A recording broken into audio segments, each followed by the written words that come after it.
encore inconnu. Oui. Et pourtant, on est encore là à l'heure actuelle. On nous demande de porter des masques. Là, c'est pourquoi? C'est juste pour infouer les caisses de l'État. C'est juste ça. Parce que nous, ça nous protège en rien, clairement. Rien du tout. Là, il passe là, il passe là, il passe là. Par contre, ça te protège de l'amende à 135 €. Moi, chez Maillot. Ça protège juste mon portefeuille. Et encore, mon portefeuille, à l'heure qu'il est, j'en ai rien à cirer. C'est pas ça qui me dérange. Je me suis déjà pris 135 € d'amende. Ça a été réglé sur le champ. Mais je continue à dire que non, le masque, ça sert strictement à rien. Au final, on s'intoxie plus qu'autre chose. Parce qu'au bout de 2 heures, comme disait le gars derrière le mégaphone, ça crée encore plus les virus et compagnie qui se développent. Donc ça sert strictement à rien. C'est un piège. Le monopole, le staphylocoque, au bout de 2 heures et au bout de 4 heures, il y a des bactéries dangereuses pour les poumons. Et en plus, une chose que tu n'as pas dit, c'est que ça traverse. C'est 10 fois plus petit un virus et ça traverse. Ça ne sert à rien. Il n'y a que pour les postillons, c'est tout. Mais ça, ils le savent. Par contre, les gens qui sont en bonne santé, ils vont être malades à cause du virus. Parce que les bactéries vont se mettre. S'ils n'ont pas de Regarde, t'as quelqu'un derrière, hein, Ouais, je sais. Des pneumocoques et des bronchites qu'on ne connaîtra pas. On dira, c'est une bronchite, c'est une grippe. C'est pour ça que moi, depuis qu'on est parti de Porte Dorée, et ben mon masque il est là, il n'a pas bougé.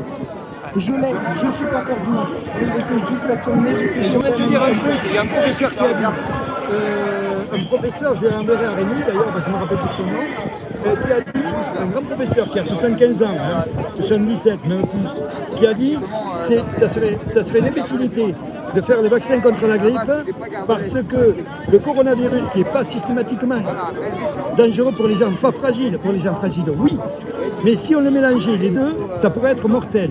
Et je le répéterai 10 fois et j'ai des billes là-dessus puisque je viens vers Rémi, donc je vais me permettre de le dire. Ça veut dire que Macron, si tu te permets d'obliger aux gens de 65 ans de faire le vaccin contre la grippe, ça voudrait dire que mélangé au coronavirus s'il y est, eh bien, les personnes âgées mourraient. Et diraient, voyez, il faut faire le vaccin contre la grippe, alors contre le coronavirus qu'ils vont trouver soi-disant dans 6 mois. Alors les gens ils vont se jeter sur le vaccin. Mais quand il y aura un mélange, tous les vieux qui auront été fait vacciner contre la grippe, eh bien, la plupart vont mourir. Ils diront, voyez, c'est le coronavirus. Non, c'est pas le coronavirus. Et l'année dernière, au mois de janvier, qui nous dit, tous ceux qui ont été vaccinés par la grippe et qu'ils ont eu le coronavirus, ils s'en seraient peut-être sortis s'ils n'avaient pas eu le vaccin contre la grippe. Ce professeur l'a dit, je le remettrai sur les sites, et là, Macron, c'est un incompétent total, et puis le ministre encore moins, puisque c'est des gens qui disent ce qu'on doit leur dire. Et ce qu'on leur dit, c'est Bruxelles, c'est l'ONU qui est en train de faire une pandémie mondiale. Et ils sont au courant. Alors, c'est des putains de pontins, c'est des pontins. Ils sont tous là à se laisser guider, c'est des marionnettes. Et là, tu m'as parlé de ta famille, mais aussi autour de toi, je sais pas, tes amis, ils sont comme toi, ils sont d'accord avec toi, ils pensent comme toi? Pas forcément, là tout à l'heure, j'étais en train de discuter avec un ami, bon, il m'a dit, ouais, il y a du bleu, il y a du jaune, il y a du noir. Bon, on parle pas de racisme, mais juste de la couleur du vêtement.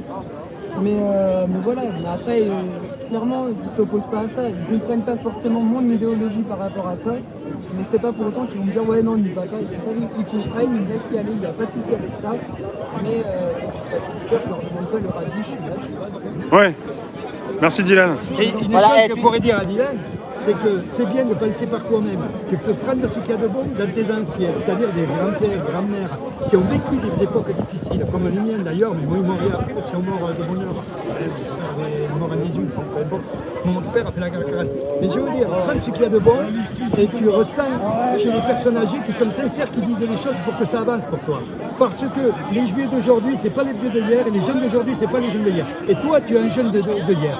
Et continue à penser de toi-même, analyse tout le monde. Tu es d'accord, tu es pas d'accord, c'est pas un problème. L'essentiel, c'est que tu penses de toi-même et que tu puisses dire voilà, je pense comme ça, vous êtes d'accord comme mieux, vous êtes pas d'accord comme pis, on verra dans le futur si j'ai raison ou si j'ai pas. Et pour te dire, je tiens à savoir, mon grand-père avant de décéder m'a dit plus tard, Dylan, tu seras un révolutionnaire. Alors qu'il est, j'ai sa médaille et je suis là. Elle est là la médaille. Et j'ai le gilet jaune qui est accroché. C'est la médaille de quoi ça? C'est ça que tu voulais montrer. C'est ça que je voulais montrer tout à l'heure. C'est une médaille qu'il a récupérée, qu'il a eue à la guerre d'Algérie. Ah d'accord. Il a fait la guerre d'Algérie. Il était mutilé de guerre.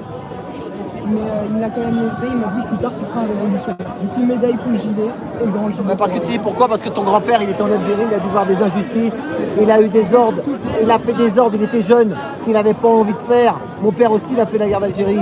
Ils se sont fait avoir des petits jeunes de 20 ans. On leur a dit, vas-y, tu vas défendre le